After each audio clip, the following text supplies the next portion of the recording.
week on deadlifts and squats and bench press, it would be too much.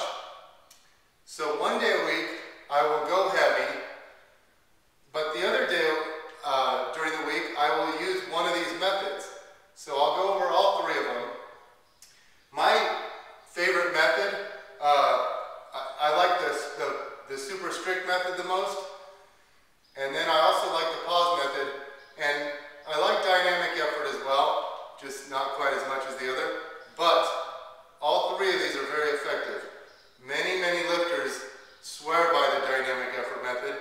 I don't like it quite as much, but you can't deny its effectiveness when there are world-class powerlifters who swear by it. So let me go over all three of them for you. First is, I'll go over the super strict method. The super strict method, so my 1 rep max deadlift is 600 pounds. And this is, as you can see, 315 on the bar. So this is, I'm not sure, say around 55% of my 1 rep max or something like that. What I'm going to do is set up, and I'm going to use a strict arch. Now I'm not going to pull as fast as possible, but I'm going to use such good form that I make it feel hard. You know, and I'm going to make sure to be very arched. I'm going to drag it up my legs. I'm going to finish off with my glutes. I'm going to control the eccentric. So this way you can get a good training effect and you're working technique here, but you're not going super heavy. So, looks like this.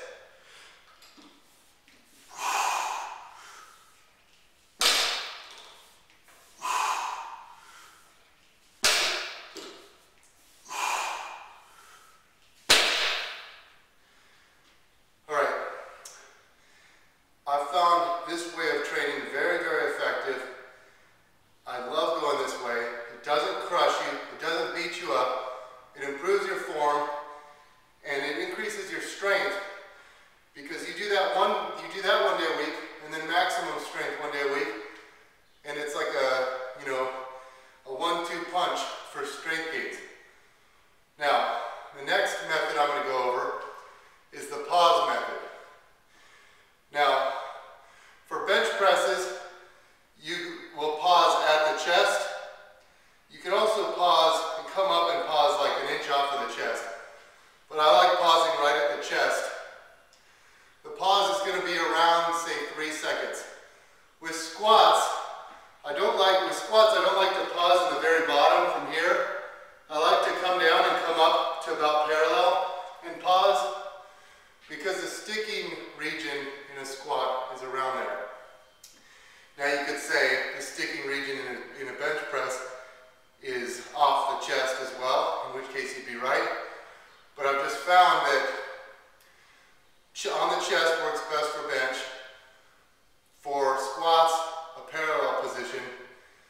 And then for deadlifts, just like an inch or 2 off the ground works best. So here's what pause reps looks like for deadlifts. I'm going to line up. I'm going to come about an inch off the ground. 1, 2, 3.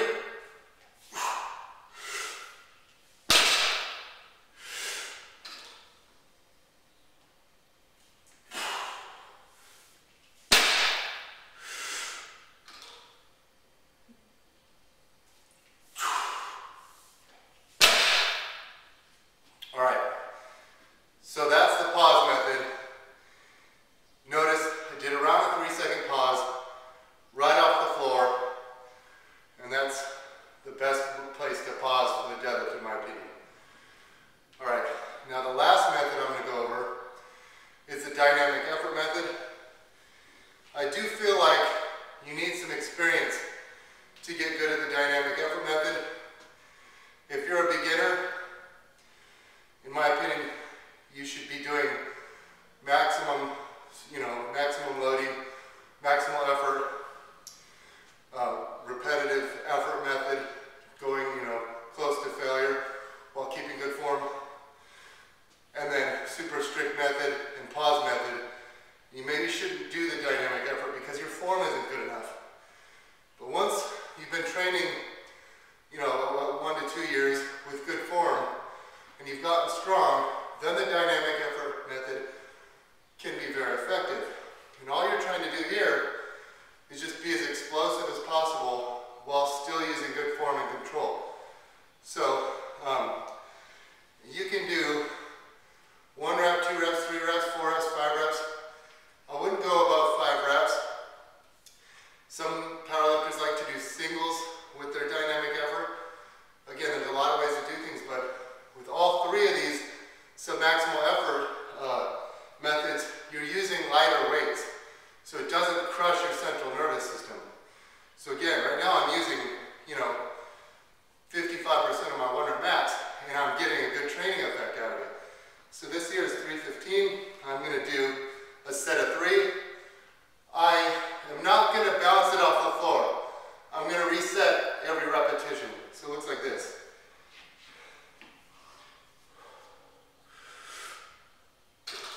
take any slack out of my elbows, but I do accelerate the bar and push with my hips.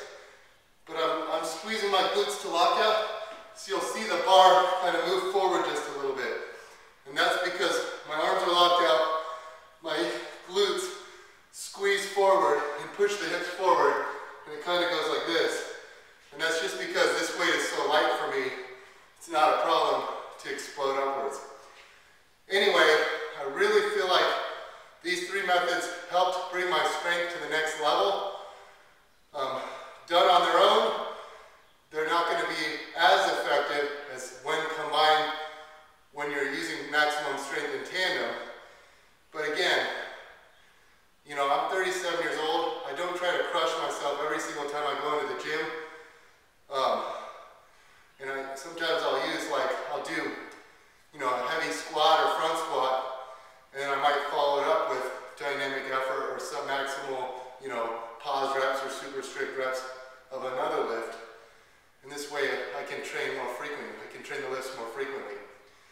Anyway, I hope you enjoyed the video. I hope this sheds some light on how you can use submaximal weights without going as heavy as possible, without repping out to failure.